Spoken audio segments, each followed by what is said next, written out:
Hello, this is Perry Mink, and it is Friday, August 28th, 2020. And this is a series of videos that I'm making that I'm referring to.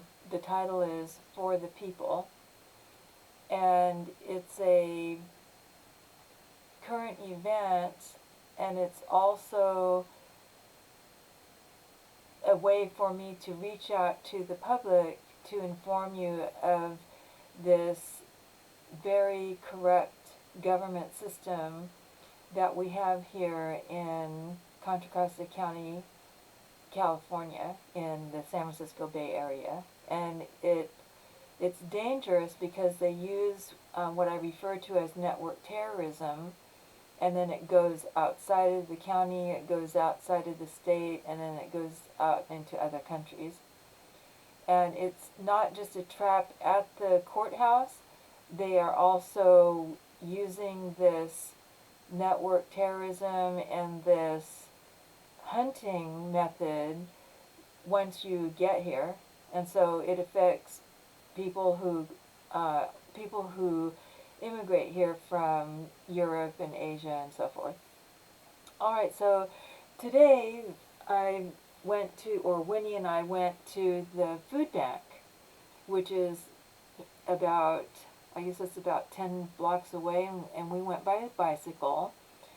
And sure enough, I don't know when, how, or what the situation is that they're going to set up. It's all premeditated, and it's a situation that they strategically place something, either an actual inanimate object, it could be a person or people, or it could be an animal. And on a regular basis, they strategically place an animal, usually a dog, to interfere with Winnie. And they know that they put me into this situation where they removed me forcibly from my sanctuary home in Concord, and eventually I was in this behavioral health court program that was run here in Contra Costa County, and then they forced me into this ex-Catholic's mobile home that was in the same park where my sanctuary home was, and she happened to have Winnie. And Winnie really took to me, and then he became my service dog.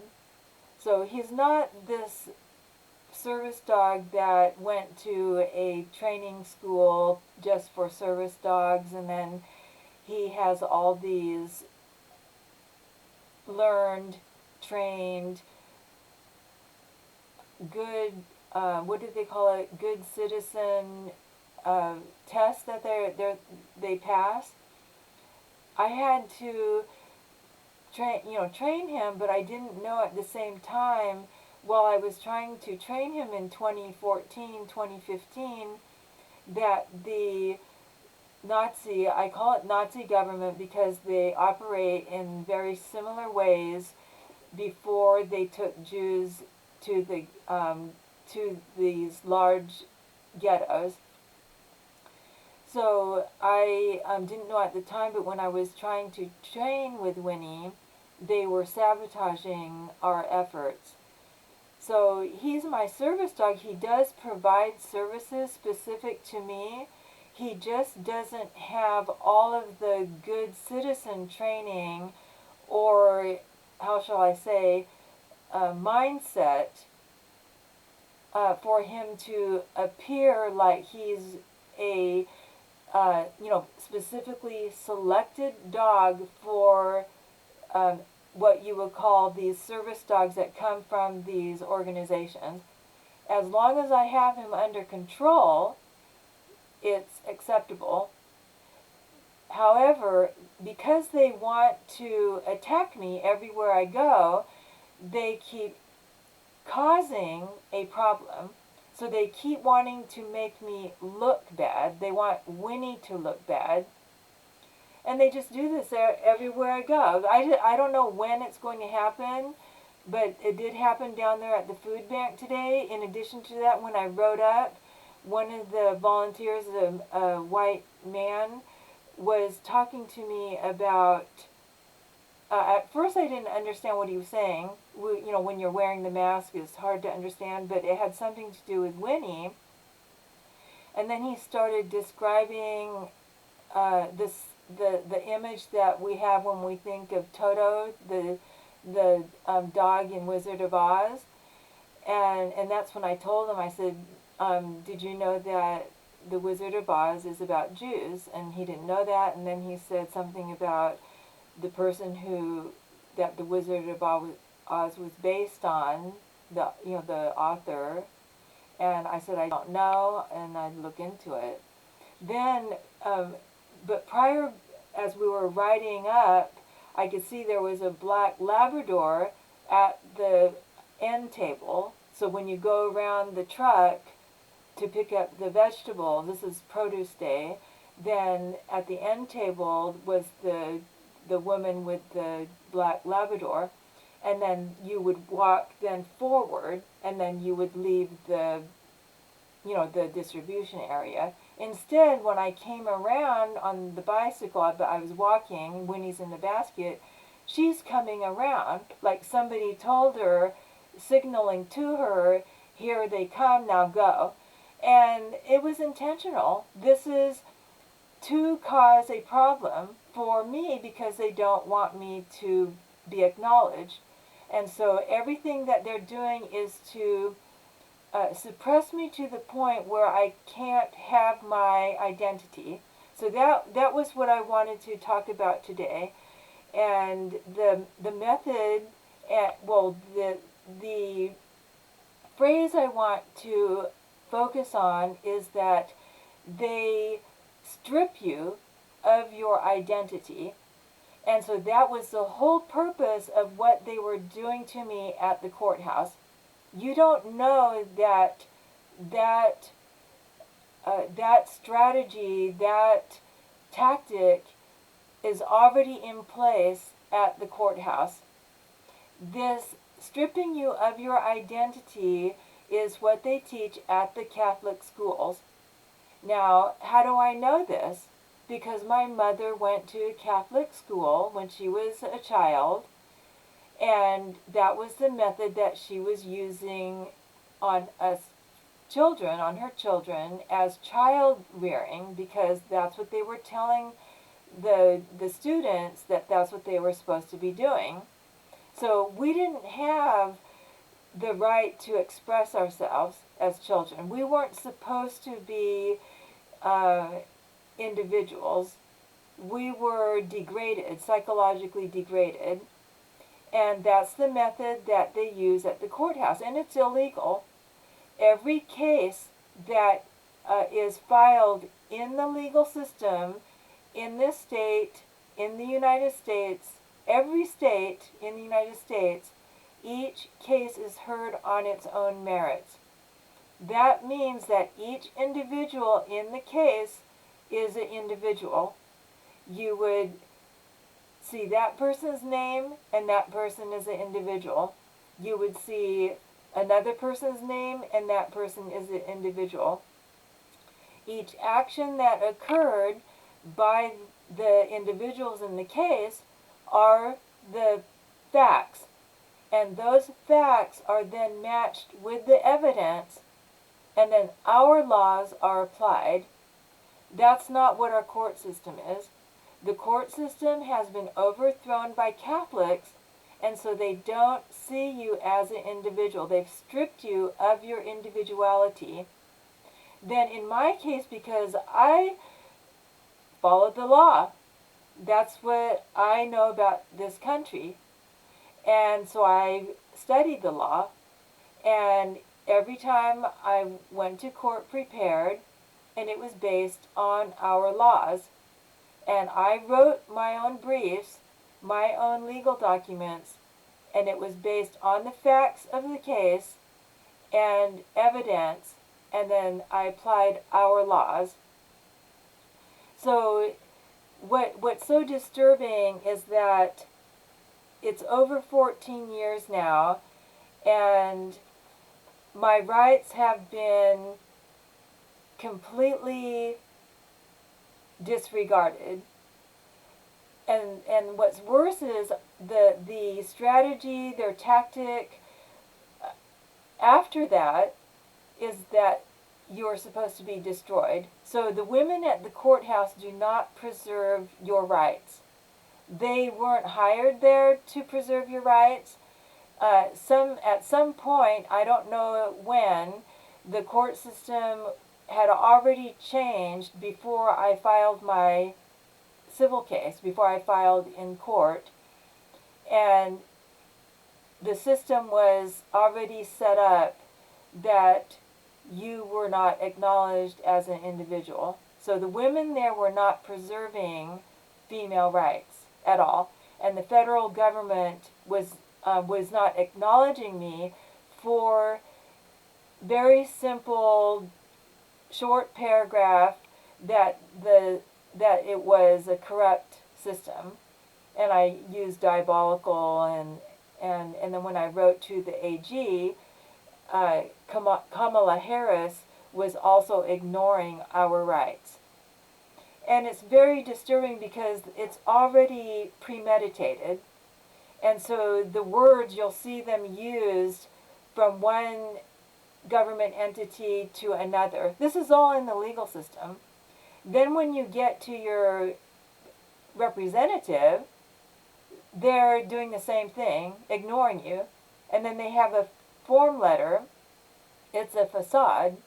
It's not an actual letter from your representative to protect your rights.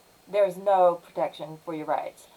So that was the message for why, you would ask, why does this keep happening? You're going out to get vegetables at the food bank. You should be able to just go there and get the vegetables and then leave. Well, they are trying to get rid of me because I came across a system that is doing dirty deeds. So some of you might have been watching me posting on Facebook, and I wrote about when I was getting work through a temp agency. Now, a lot of you have probably got jobs through temp agencies too, maybe. There was a lot of people getting jobs through temp agencies because our society, and I didn't know this at the time, was probably being controlled by the Catholics then. And so people were not being able to find stable work. They weren't being able to find jobs where you would have long-term employment and you would look forward to a day of retirement in the private sector. So I was getting my part-time jobs or full-time jobs through temp agencies, and there was a time when I went into the office and I was sitting there waiting, and all of a sudden the temp agent comes out and says, would you mind sitting outside and waiting? It would be more comfortable out there for you. And I was like, no, it's perfectly fine in here for me. And it didn't dawn on me until she started talking on the phone, because she was on a phone call, that something backroom dealing was going on at that temp agency. And so she didn't want me sitting in there listening to their conversation on the phone. Maybe she wanted to do a conference call or using hands-free, and you're on what's the term I want to use? It's just you can hear each other talking, maybe. But I must have got them right at a time when something there was some kind of illegal activity going on, and she didn't want me in there. So she probably a little bit changed her conversation or didn't say what she really wanted to say. So that's what happened when I went down to the courthouse. I was there, and Judah Sanders, Barbara Zuniga, Marianne O'Malley, Carrie Torrey, they did not want me there. I didn't know what was going on down there. I was just there to get my case heard. And so that's what was happening. It was corrupt. They were already doing human trafficking down there, and they didn't want me there because they knew at that time that they were corrupt and that they were doing human trafficking, so and illegal activity, that they were covering up their traps, their illegal traps, corrupt rings, or organized crime rings out in the community. So I just kept following the law. Well, they have, as I mentioned, they have these different tactics, illegal tactics, that they use on the people, the unsuspecting people that go down to the courthouse, where they are going to take your private information, and I refer to this as network terrorism. I talked about it in my in this series for the people. What they do is they're going to get that list of your friends and family and all these other people, and they're going to illegally contact them, and depending on the case, they're going to lie about you, and they're going to come up with a different set of experiences. They know that these other people are vulnerable. They already know it. They already know that they would be a couple different things. That they would trust the person because they're an authoritarian. They're flashing a badge, right? They pull up in a government vehicle. And the intention, though, is premeditated. That they're going to question this person, and they're going to change the information so that the person responds a certain way. If they don't respond the way that they want to, then they already have a premeditated idea of what they're going to do. So let's say that the person tells the truth. You know, let's say the person says, oh yes, I remember that person that you're speaking of said this, this, and this. That's going to upset them because now you're a witness to that person, and now they have to eliminate you. How are they going to eliminate you? They're going to set that person up. So now the network terrorism starts on that person. Let's say it's a family member, and in my case, they knew because I was by myself. I was not in contact with any of my blood relatives for a long, long time, decades. So when they contacted them, they already had premeditated knowledge and actions to get the result that they wanted. So they were going to tell them information about me that was going to be illegal. That was going to be lies. It was going to be a set of experiences, or how shall I say, like a picture of me in some setting that was untrue, but they would then give that information to the family members, but it was a lie because they want a certain type of result.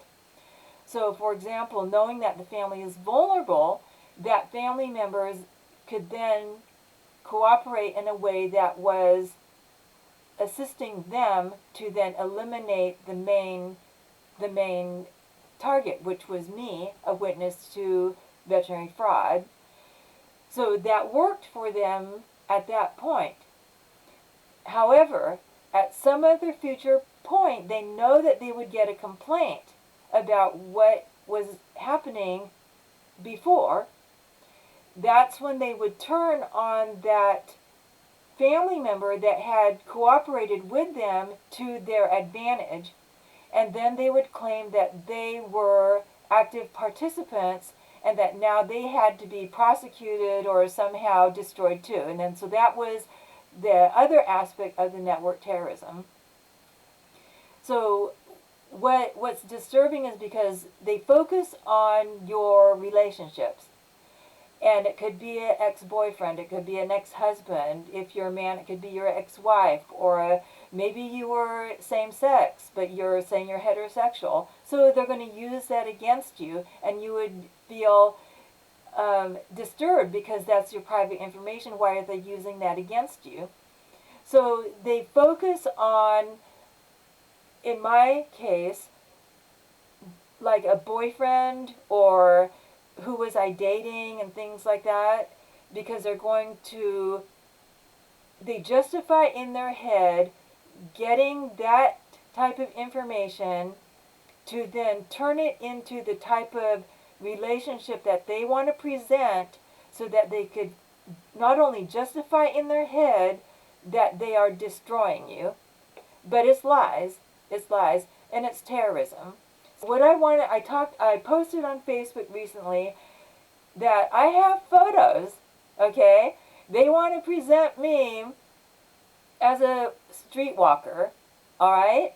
This is the truth. They are lying to the people in the community, telling them that I'm an actual, like, former street walking prostitute.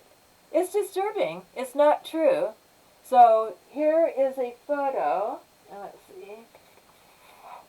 I'm sorry, Winnie.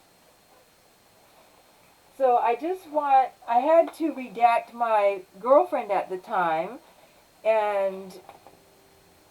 but I redacted her face. So we were getting ready to go to a Halloween party, and somebody took a photo of us just before we were leaving. So I'm just going to show this for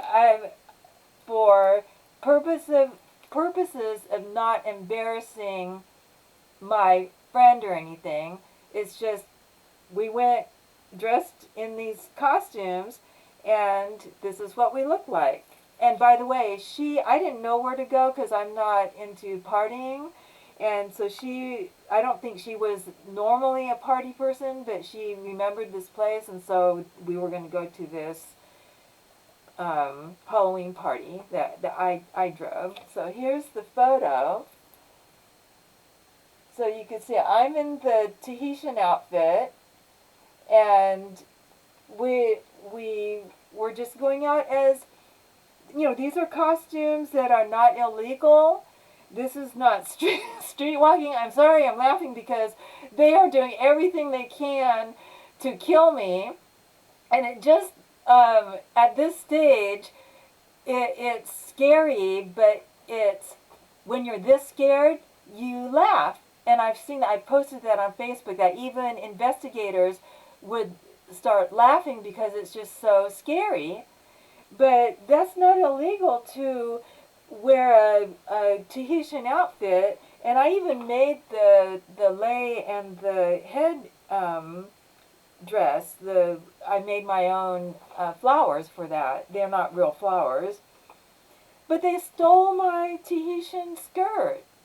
And I bought that when I was in Hawaii, and they stole it from me.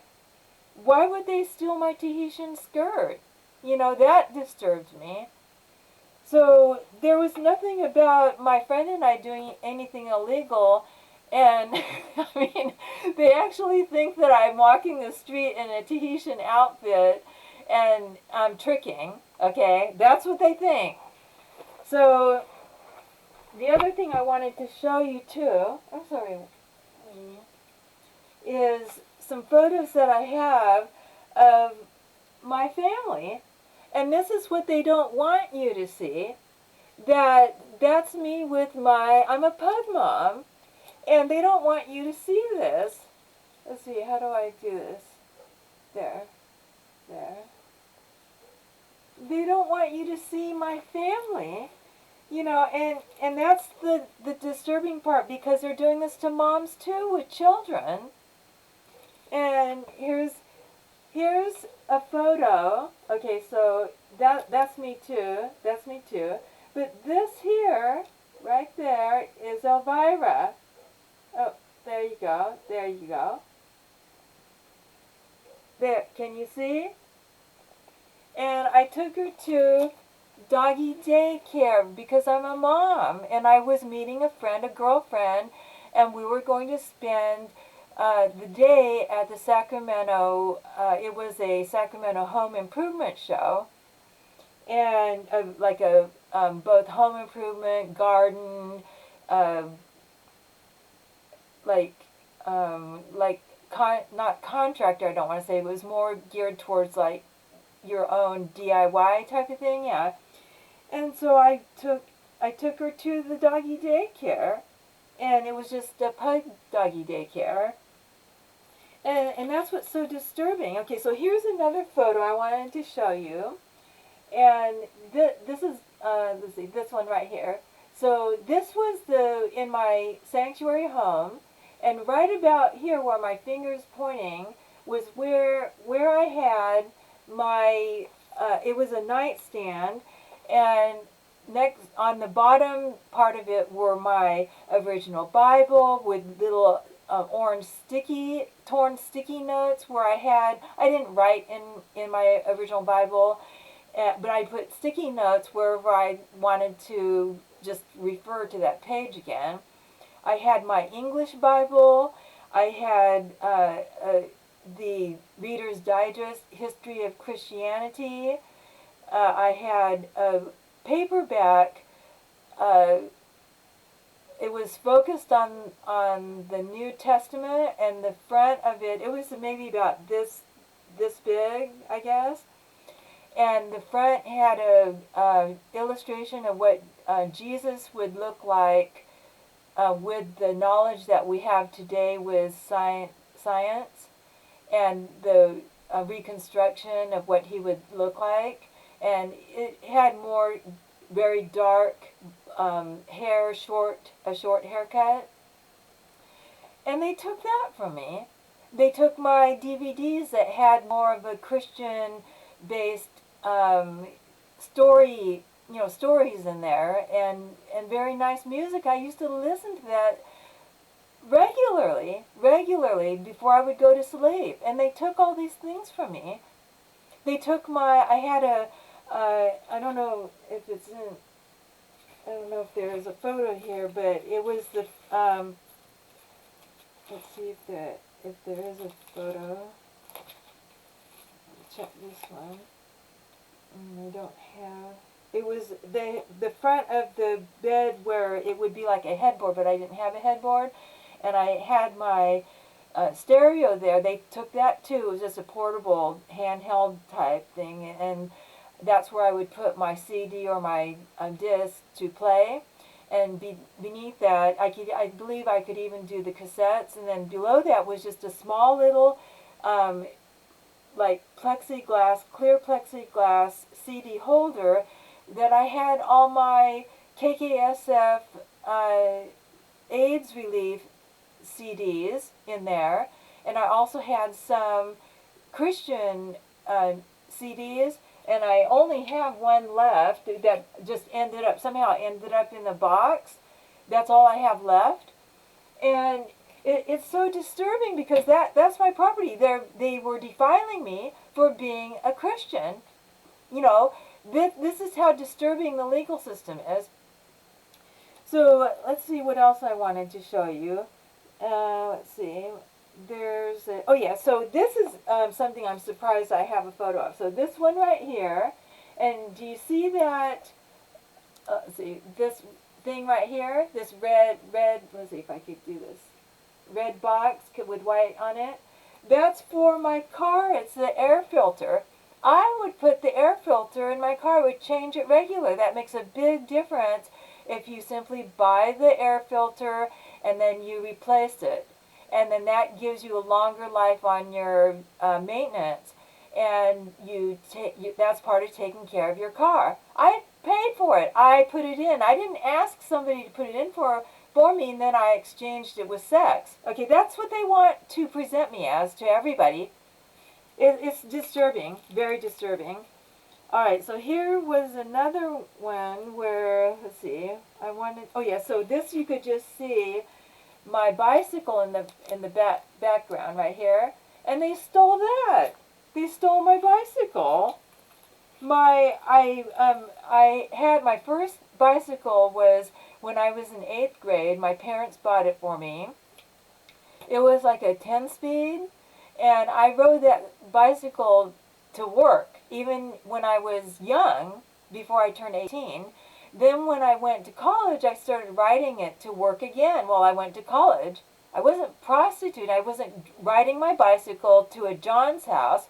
I was riding my bicycle to Mayflower Moving Company. And one day I got in an accident because I thought that I could get over some railroad tracks because I was going downhill and I was going very fast. And it was early in the morning, and I totaled the bike, and I just slid, and luckily I wasn't injured, but I totaled the bike. I told my brother, and then he gave me his bike, which was something he didn't use anymore, and it was a racing bike. So that's disturbing that they stole my bike. Let's see, so another one. Hi, Winnie. Mommy's upset. I know.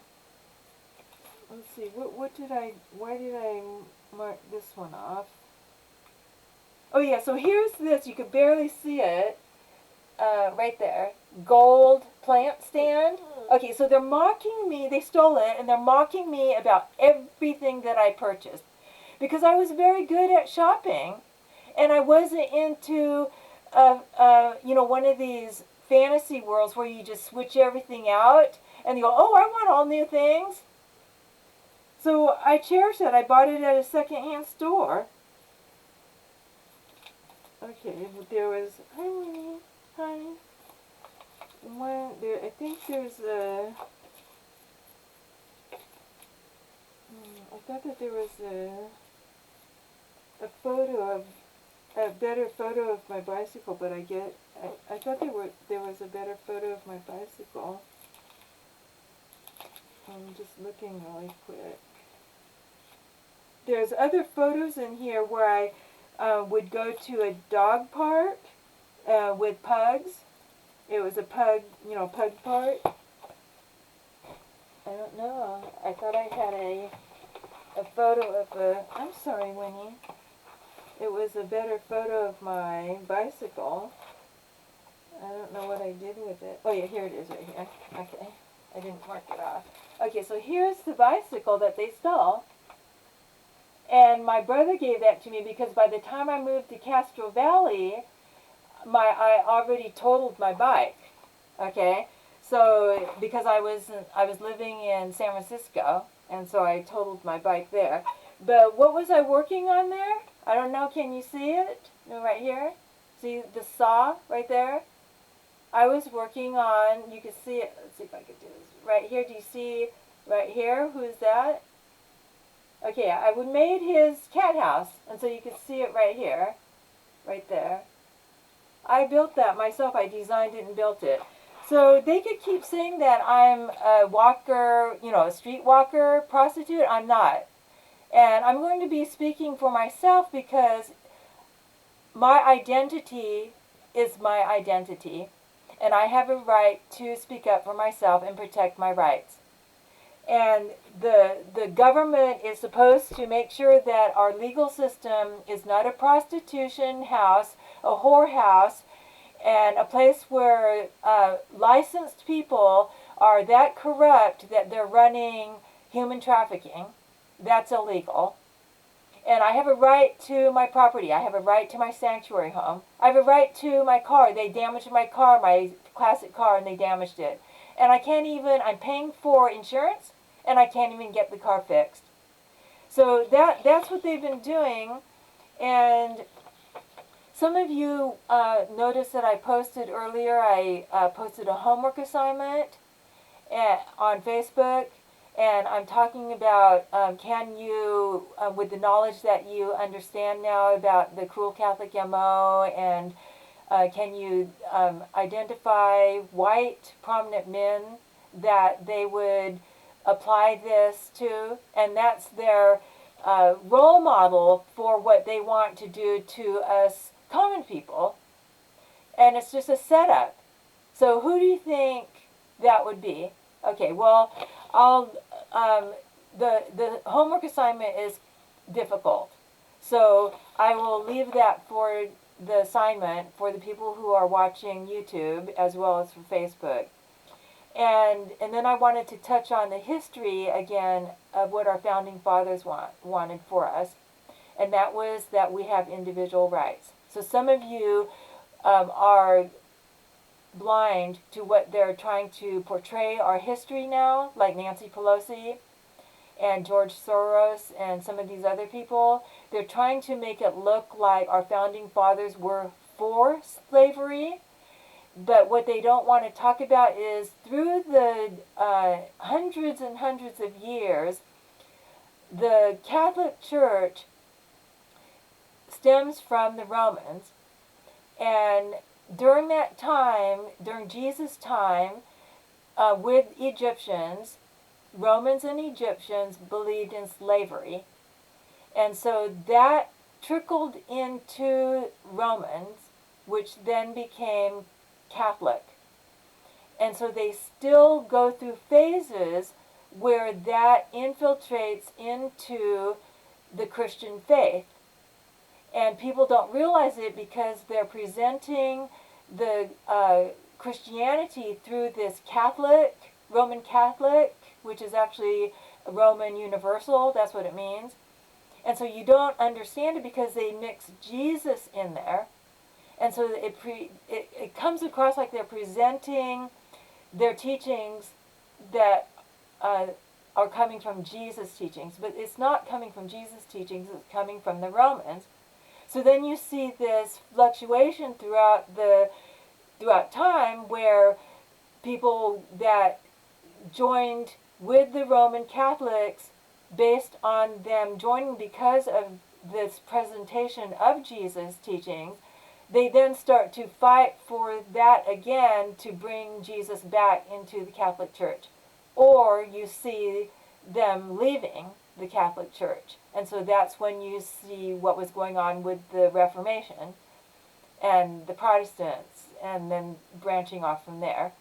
So you have to imagine that when our founding fathers of the United States wrote our Constitution, they were dealing with a lot of these issues that come from the Romans regarding slavery, and that women were suppressed. But they wanted to include women and give women rights. And that's why when you look at the California Constitution, women are included. Now, it does state that you're a married woman, okay? Now, I haven't read the whole Constitution to be able to talk to you now just fluently. I do know that women are included, and our founding fathers early on included women too. Not like what Nancy Pelosi is doing, excluding females, and what these other women are doing is exterminating females, eliminating females completely. That's not what our founding fathers wanted. So the disturbing aspect is about the homework assignment is that they are targeting white men, and that I just wanted to explain that it's not just about attacking black people, that this is an issue, white on white type of terrorism that was also going on in Europe, during the World War I and World War II. Alright, so thank you for listening. It's 2:38 right now, and this video is about 40 minutes long. I was really trying to keep it limited, and there was just so much that I wanted to say. All right, thank you for listening and signing off for now.